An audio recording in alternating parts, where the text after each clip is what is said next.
रायगढ़ समेत पूरे छत्तीसगढ़ में अभी एक ही मर्डर केस की चर्चा खूब हो रही है। सबके मन में सवाल है कि आखिर युवा अधिवक्ता आराधना सिदार की हत्या किसने की और क्यों की। तो उसको गला को दबाया पहले वहीं पे, फिर वो मतलब 2-3 मिनट तक दबाए रखा, फिर नीचे गिर गई वो। फिर वहीं पे गुस्सा आ रहा था तो मैं गाली दिया उसको, पत्थर से 2-3 बार उसको सिर को लगा और चाकू से काट दिया। फिर मैं वहाँ से निकल गया। इस बीच में ये लड़की बन के ही मोबाइल से, जो मोबाइल चालू था उस पर बात भी किया है और उसके एटीएम से पैसे भी निकाले हैं। लोकनाथ ने कभी बताया नहीं था कि वो शादीशुदा है। एक दिन व्हाट्सएप की डीपी उसने चेंज की और व्हाट्सएप की डीपी में अपनी पत्नी की उसने फोटो लगाई। तब आराधना को पता चला कि ये तो शादीशुदा है।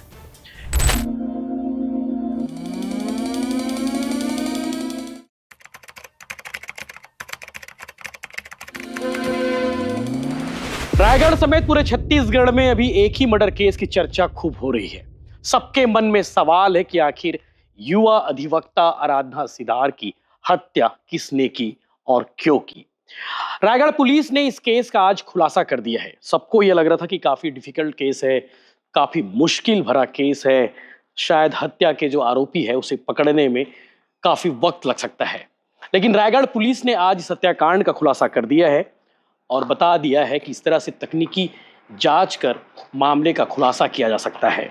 रायगढ़ के पुलिस कप्तान है आईपीएस एसएसपी शशि मोहन सिंह, और उन्होंने जब इस मामले की जांच शुरू की, उनकी टीम ने जांच शुरू की, तो कई खुलासे होने लगे, कई पहलू सामने आए। पुलिस हमेशा एक दो काम सबसे पहले करती है। पहला काम ये कि कॉल डिटेल खंगाला जाए। जिस लड़की की हत्या हुई थी आराधना सिदार, ये युवा अधिवक्ता थी और रायगढ़ कोर्ट में भी प्रैक्टिस कर रही थी। सबसे पहले कॉल डिटेल खंगाला गया। आराधना किससे बात करती है, कब बात करती है। तो कॉल डिटेल में एक नाम कॉमन आया, लोकनाथ पटेल। लोकनाथ सक्ती जिले का रहने वाला है और 2 साल पहले इनकी मुलाकात हुई थी फेसबुक के जरिए। फेसबुक के जरिए बातचीत शुरू हुई, 3 महीने बाद प्रेम प्रसंग शुरू हो गया और उसके बाद लगातार बातचीत होती रही। लोकनाथ ने कभी बताया नहीं था कि वो शादीशुदा है। एक दिन व्हाट्सएप की डीपी उसने चेंज की और व्हाट्सएप की डीपी में अपनी पत्नी की उसने फोटो लगाई। तब आराधना को पता चला कि ये तो शादीशुदा है। उसी दौरान शादी की बात को लेकर इन दोनों के बीच में अक्सर विवाद होता था। आराधना चाहती थी कि वो शादी करे लोकनाथ के साथ में, लेकिन लोकनाथ जो है उसे अक्सर मना करता था कि नहीं, मैं शादीशुदा हूं, मैं शादी नहीं कर सकता हूं। और इसी बात को लेकर इनके बीच लड़ाई होती थी और 10 तारीख को भी लोकनाथ ने मिलने के लिए बुलाया था कि हम मिलकर बात करते हैं, और उसे मंदिर लेके गया, जंगल की ओर लेके गया। क्योंकि जब भी फोन पर बात होती थी लोकनाथ और आराधना की, शादी पे बात होती थी और विवाद खूब होता था। लोकनाथ त्रस्त हो चुका था कि मैं अब और नहीं सहूंगा, और उसने जंगल ले गया। जंगल में ले जाने के बाद उसका गला दबाया, गला दबाने के बाद उसके सिर पर पत्थर डाल दिया, पत्थर डालने के बाद उसकी हत्या कर दी। पुलिस ने आज इस केस का खुलासा किया है और लोकनाथ कैसे पकड़ाया, इसके पीछे एक और वजह है। 10 तारीख को जब लोकनाथ आराधना को लेकर निकला था तो कैमरे में कैद हो गया था। सीसीटीवी फुटेज खंगाले थे पुलिस ने, और फुटेज खंगालने के बाद ये दोनों आखिरी बार साथ दिखे थे। बाकी पूरी कहानी आप आगे लोकनाथ की जुबानी सुनेंगे। रायगढ़ पुलिस ने आज इस मामले का प्रेस कॉन्फ्रेंस किया और प्रेस कॉन्फ्रेंस कर इस बात का खुलासा किया कि कैसे उसने हत्या की वारदात को अंजाम दिया है और क्यों दिया है और कैसे दिया है। तो प्रेस कॉन्फ्रेंस में आरोपी ने आज खुद कबूलनामा किया है, पूरे केस को उसने समझाया है, बताया है, पूरी कहानी बताई है। आईपीएस शशि मोहन सिंह ने इस मामले में भी क्या कहा है वो भी आप सुनेंगे खुलासा करते हुए, और साथ ही साथ लोकनाथ पटेल ने इस हत्याकांड को लेकर क्या जानकारी दी, यानी कि आरोपी ने क्या बताया, वो भी आप सुनेंगे। एक्स्ट्रा मैरिटल अफेयर की ये पहली घटना नहीं है कि जब कोई एक्स्ट्रा मैरिटल अफेयर हो जिसमें कोई अपराध ना हो, दस्तक ना दे, ये भी उनमें से एक कहानी है। भाई क्या हुआ था मामला, पूरा कैसे घटना हुई? मामला यह सर जी कि हम लोग का प्रेम प्रसंग चल रहा था 2024 से लगभग, मतलब लास्ट में। तो फेसबुक से हम लोग का मुलाकात हुआ। हम एक दूसरे को मतलब मित्रता के जैसे, मतलब दोस्त के जैसे बातचीत करते थे। फिर उसके बाद अब एक दूसरे को बातचीत करते करते दोस्ती हो गई धीरे से। अब 2-3 महीना बाद हम लोग एक दूसरे को मिले भी, उसके काम के लिए मैं घरघोड़ा कोर्ट भी जाता था, 2-3 बार उसको ले भी गया हूँ। फिर अब धीरे धीरे हम लोग का मतलब गहरा हो गया प्यार, और ज़्यादा ही ले चुकी थी, तो हम लोग करीबन अब ऐसे ही मतलब कभी कभी मिलते थे बीच बीच में, और कोर्ट भी जाता था ऐसे ही। और मैं पूंजी पत्थर में काम करता था, तो वो भी एक बार आई थी वहाँ मिलने, और उसके बाद फिर बस से चली गई। फिर ऐसे ही अब मैं शादीशुदा हूँ मैं, और एक दिन मेरे मतलब वाइफ का मेरे व्हाट्सएप में मेरे वाइफ अपने और मेरे डीपी डाल दी थी, तो उसको मैं कुछ दिन पहले मतलब नहीं बताए थे, ऐसे ही उसको पता था कि मतलब किससे बात करता है इसे टिप के। फिर अब डीपी में देखा वो, तो उसको डाउट होगा।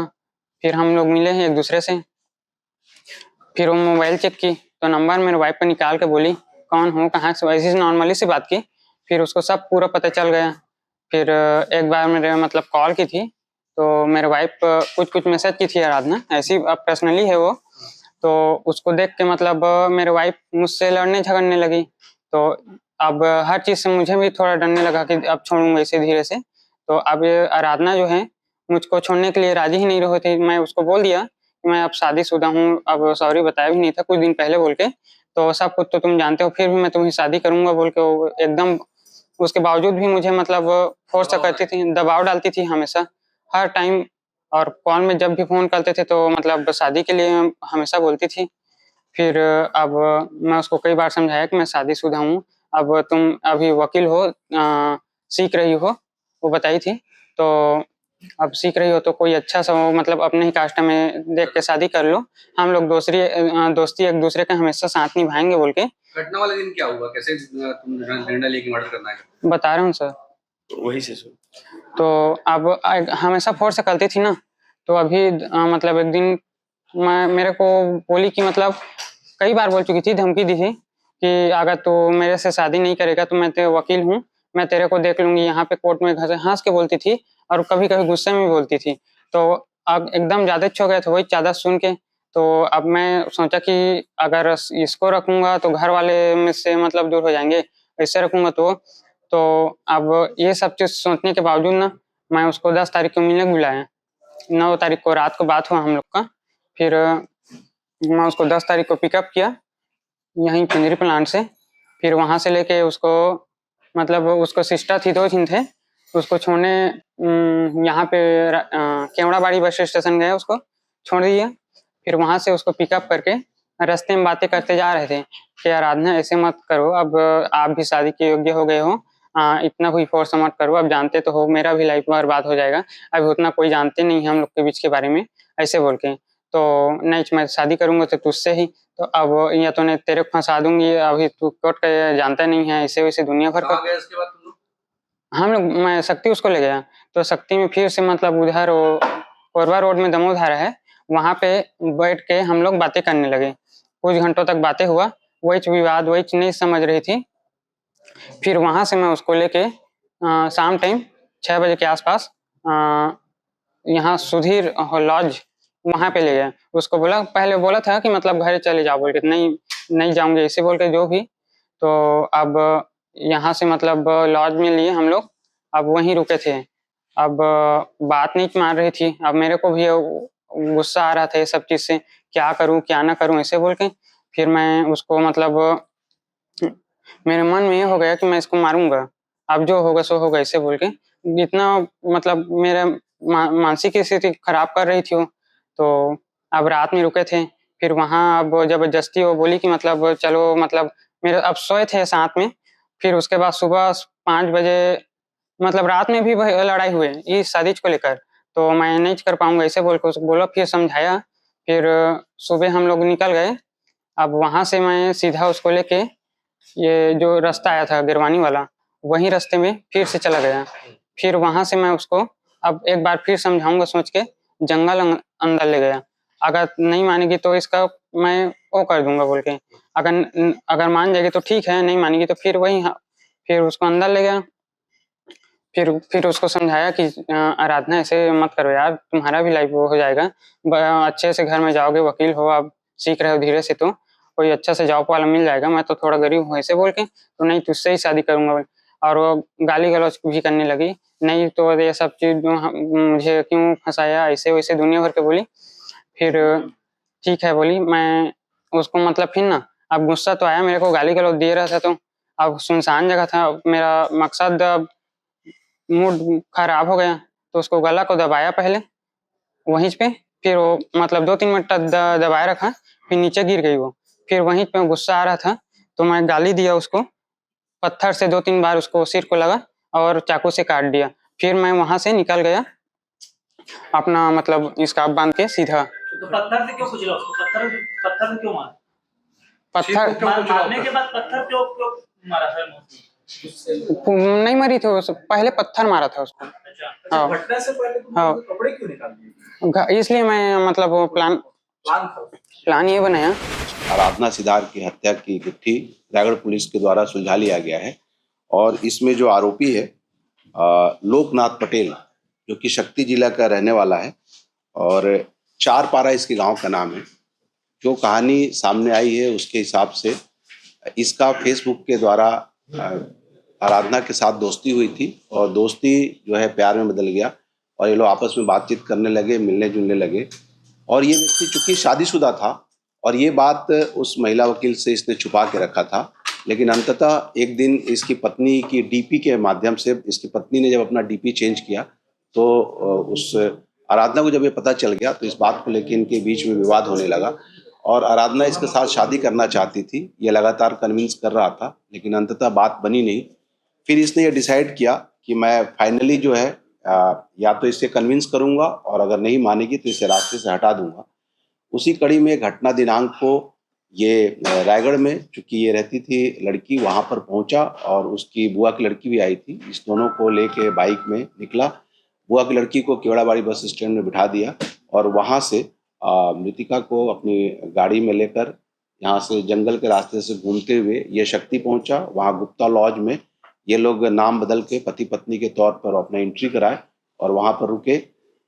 वहाँ पर भी इनके बीच में इस बात के लिए फिर से विवाद हुआ, जिसमें कन्विंस करने की कोशिश कर रहा था कि मैं शादीशुदा हूँ, पॉसिबल नहीं है कि तुमसे शादी कर पाऊँ, लेकिन लड़की ने इसको इसके कहे के अनुसार दबाव डाला और तब इसने डिसाइड कर लिया और ये लड़की को लॉज में छोड़ के वहीं से दुकान से जाकर सब्जी काटने वाली चाकू खरीद के ले आया और रात में लड़की के साथ में ये रहा और सुबह 5:30 बजे लड़की को लेके ये पुनः इधर ही के जंगल में आ गया, पूंजीपतरा थाना क्षेत्र के जंगल में। चूंकि यहाँ पे पहले ये प्लांट में काम करता था तो यहाँ के जंगल से ये अनभिज्ञ नहीं था, इसलिए इसे पूरा आइडिया था और जंगल में ले गया वहाँ पर और ले जाकर लड़की के साथ एक बार फाइनल बात किया। फिर से बोला कि पॉसिबल नहीं है, हम दोस्त की तरह ही रहते हैं, बट अंततः लड़की नहीं मानी। फिर वहाँ पर इसके साथ प्रेम करने का नाटक किया और पीछे से जाके इसका गला दबा दिया और गला दबाने के बाद जब वो गिर गई बेहोश होके तो फिर पत्थर, वहाँ जो पत्थर रखा हुआ था, पत्थर से इसके सर को कुचल दिया और जो चाकू रखा हुआ था उससे भी वार किया और उसके बाद वहाँ से ये फरार हो गया। चाकू वाकू सब धो धा के और ये घर पहुँच गया। इस बीच में ये लड़की बन के ही मोबाइल से, जो मोबाइल चालू था उस पर बात भी किया है और उसके एटीएम से पैसे भी निकाले हैं।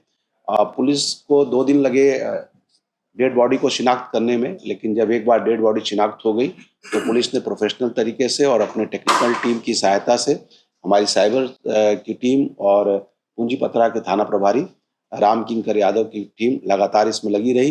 कई सीसीटीवी फुटेज को खंगाले गए और रायगढ़ पुलिस को सीसीटीवी फुटेज में एक लड़का लड़की जाते हुए दिखे जिसमें वो नंबर भी आया, नंबर प्लेट।